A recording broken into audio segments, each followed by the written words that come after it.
Assalamualaikum warahmatullahi wabarakatuh. Saya Revalinda Melika dari Offering NN NIM 2004226209096 akan memaparkan materi mengenai penawaran dan permintaan dari ilmu ekonomi.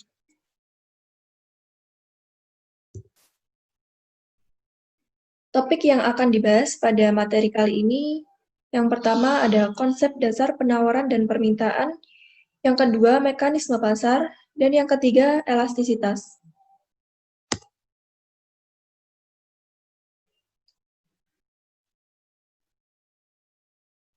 Yang pertama, penawaran. Kurva penawaran menggambarkan hubungan antara kuantitas barang yang bersedia dijual produsen dan harga barang tersebut saat variabel lain dianggap tetap. Kurva penawaran menggambarkan bentuk hubungan QS sama dengan QS yang dipengaruhi harga tersebut. Kurva penawaran memiliki kemiringan ke atas.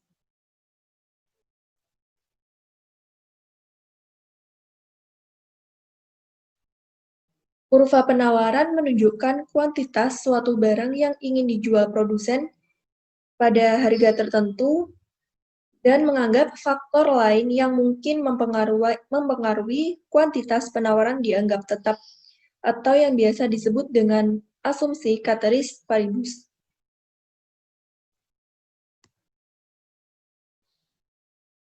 Lalu ada perubahan penawaran. Ketika terjadi perubahan penawaran, maka asumsi ceteris paribus sudah tidak berlaku lagi. Faktor selain harga barang itu sendiri, harga barang mentah, itu ada pada saat P1 memproduksi sebanyak Q1, maka kurva penawarannya akan ditunjukkan oleh garis S di sini. Lalu ketika pada saat P2 memproduksi sebanyak Q2,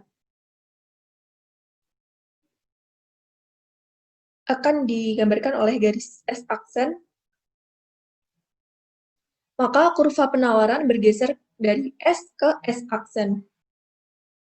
Produksi lebih banyak pada harga pasar berapapun di S aksen.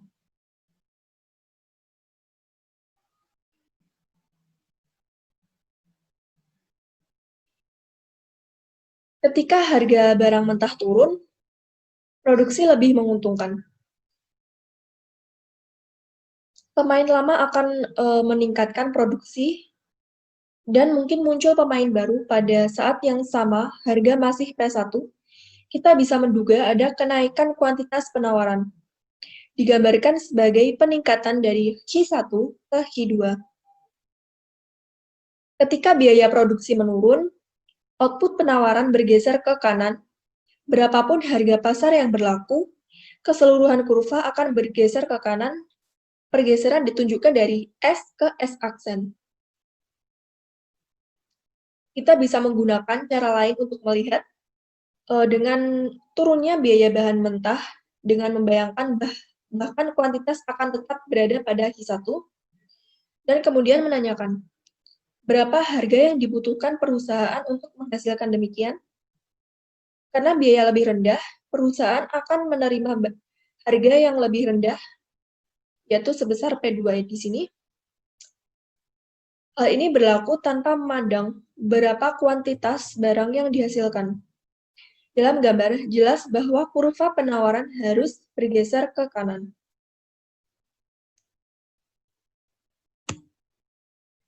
Selanjutnya, permintaan. Kurva permintaan menggambarkan kesediaan konsumen untuk membeli sejumlah barang pada saat tingkat harga berubah saat variabel selain harga dianggap tetap. Kurva permintaan menggambarkan hubungan harga dan kuantitas.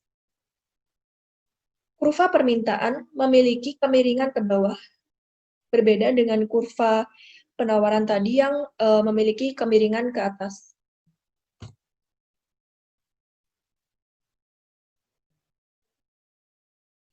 Selanjutnya ada perubahan permintaan. Di sini asumsi ceteris paribus sudah tidak berlaku. Faktor selain harga barang itu sendiri atau pendapatan meningkat pada saat harga P1 membeli sejumlah H2. Pada saat harga P2 membeli sejumlah H1. Kurva permintaan bergeser ke kanan. Lebih banyak pembelian pada harga berapapun di D aksen daripada di D. Jadi lebih banyak permintaan pada saat harga P1 membeli sejumlah I2 daripada ketika pada saat harga P2 membeli sejumlah Q1. Selanjutnya ada mekanisme pasar. Kecenderungan di pasar di mana harga berubah hingga pasar menemui titik keseimbangan. Titik keseimbangan itu sendiri ketika fungsi permintaan sama dengan fungsi penawaran. Ketika terjadi titik keseimbangan ini, tidak terjadi kelebihan permintaan atau penawaran. Tidak ada tekanan bagi harga untuk berubah lebih lanjut.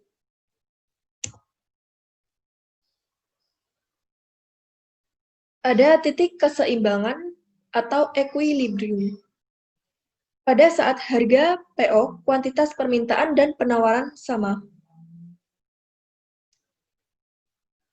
Titik keseimbangannya berada di titik ini ketika fungsi penawaran sama dengan fungsi permintaan.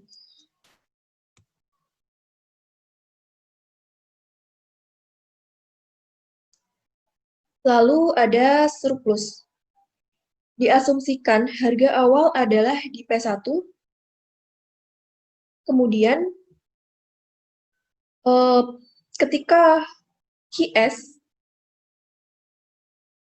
di jumlah unitnya sebesar H2 di titik ini, itu lebih besar nilainya daripada ketika fungsi permintaannya di barang sejumlah H1. Maka akan terjadi surplus yang ada di sini. Kelebihan jumlah yang ditawarkan adalah H2 dan H1.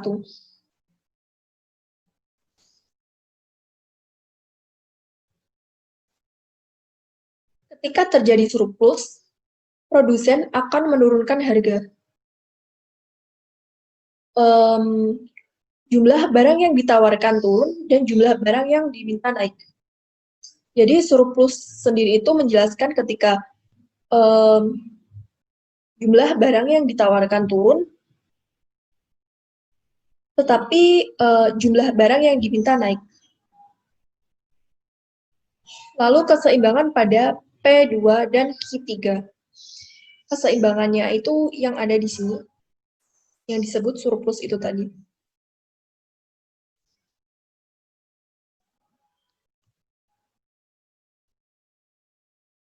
Lalu ada shortage atau kelangkaan. Diasumsikan harga awal adalah di P2, kemudian jumlah fungsi permintaan ketika jumlah barang sebesar H2 di titik ini itu lebih besar dari jumlah penawaran di jumlah unit sebesar H1. Kelangkaannya sebesar H2 dan H1. Di sini adalah titik shortage itu. Ketika terjadi shortage, produsen akan menaikkan harga. Kelangkaan itu bisa terjadi ketika yang ditawarkan meningkat dan kuantitas yang diminta menurun. Maka hal ini yang akan mengakibatkan kelangkaan itu sendiri.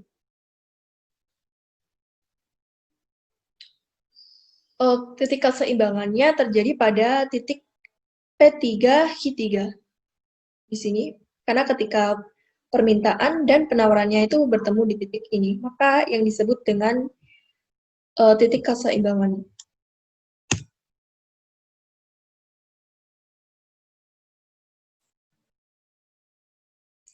Lalu ada pendapatan meningkat dan harga bahan baku turun. Ini terjadi ketika peningkatan permintaan lebih besar dibandingkan penawaran. Harga dan kuantitas keseimbangan meningkat ke P2-Hi2. Dari kurva ini dapat dilihat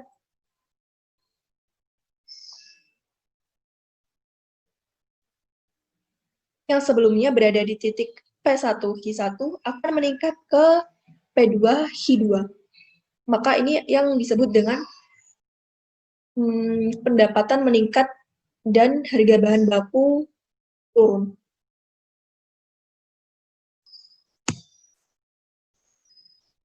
Lalu ada elastisitas penawaran dan permintaan.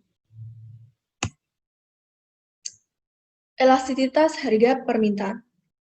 Di sini mengukur sensitivitas dari jumlah barang atau jasa yang diminta karena 1% peningkatan pada harganya. Dengan rumus EP sama dengan persen delta Hi per persen delta P. Ketika bernilai negatif, itu saat harga suatu barang meningkat, kuantitas permintaan menurun. Maka yang dilihat adalah nilai absolutnya. Ketika nilainya EP lebih dari 1, maka permintaan tersebut bersifat elastis terhadap harga. Karena presentasi penurunan kuantitas terhadap permintaan lebih besar dari presentasi peningkatan harga. Lalu ketika EP-nya nilai EP lebih kecil dari 1, maka akan bersifat inelastis. Lalu ada juga yang bersifat uniter atau sama, itu ketika nilai EP sama dengan 1.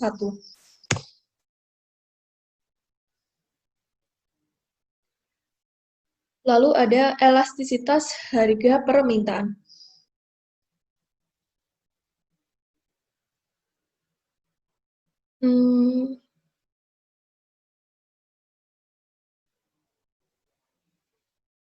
Ketika dekat bagian atas kurva EP lebih besar dan semakin mengecil saat bergerak menuruni kurva. Jadi nilai EP itu akan besar nilainya ketika dekat bagian atas kurva.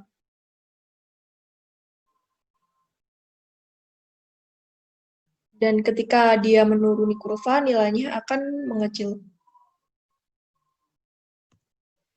Lalu bagaimana menghitung persamaan permintaan?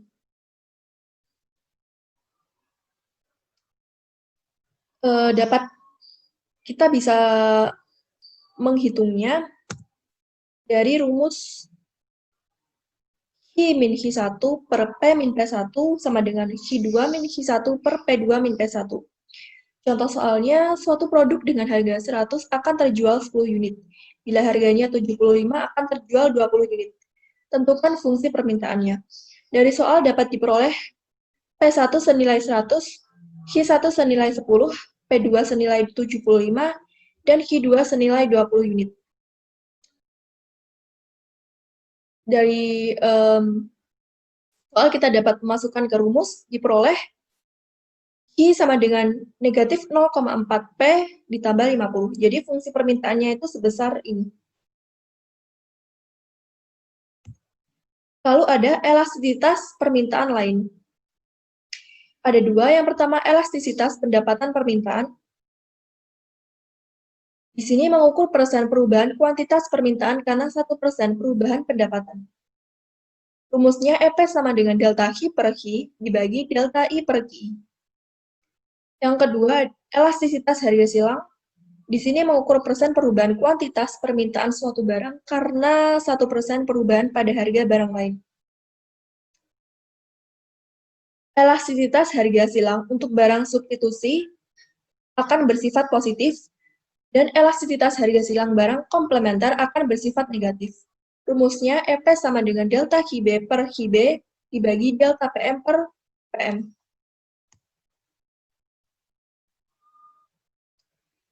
Selanjutnya ada elastisitas penawaran.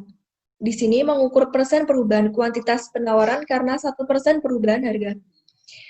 Biasanya positif karena harga dan kuantitas penawaran memiliki hubungan positif.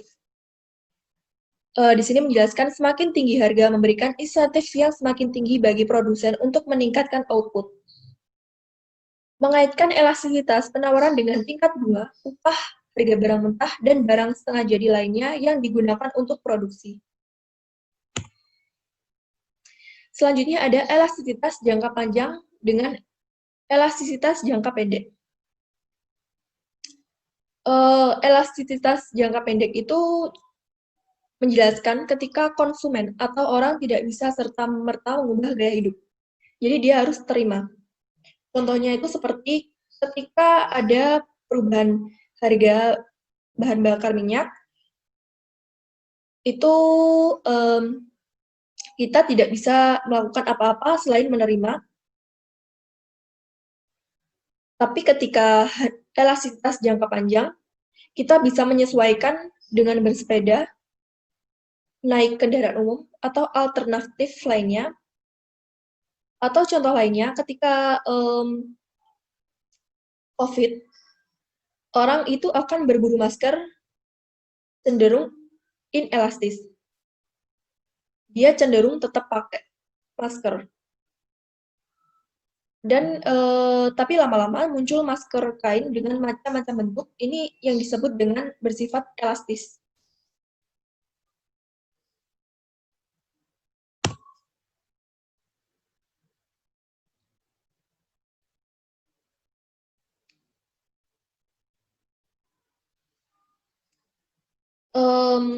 Elastisitas harga permintaan itu bervariasi sesuai dengan waktu yang diperlukan konsumen untuk merespon perubahan harga. Kebanyakan barang dan jasa.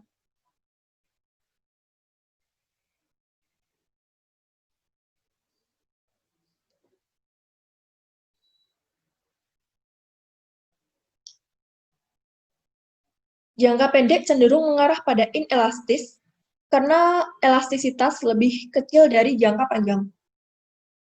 Barang lain yang sifatnya tahan lama, jangka pendek lebih elastis daripada jangka panjang. Lalu ada elastisitas pendapatan permintaan. Kebanyakan barang dan jasa, elastisitas pendapatan lebih tinggi dalam jangka panjang. Barang lain yang sifatnya tahan lama, elastisitas pendapatan lebih kecil dalam jangka panjang.